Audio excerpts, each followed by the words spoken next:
Вълкът и лисицата. Имало едно време един вълк. Силен и страшен, но простодушен.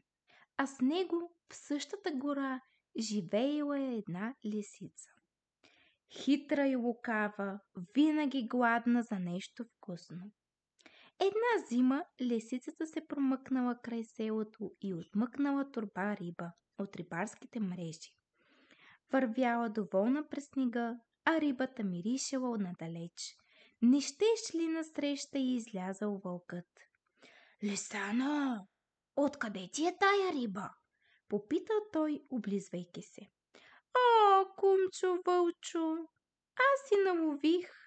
Искаш ли да те науча и тебе? Усмихнала се лукаво лисицата. Хайде, покажи ми, зарадвал се вълкът. На другата нощ лисицата го завела при реката. Там ледът бил дебел, но лисицата знаела къде има дупка.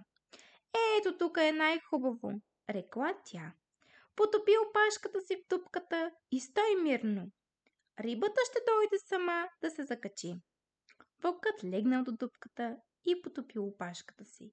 Лисицата се отдръпнала назад и го наблюдавала изпод един храст, кикотейки се. Часовете минали, студът стягал опашката все повече, но риба не идвала.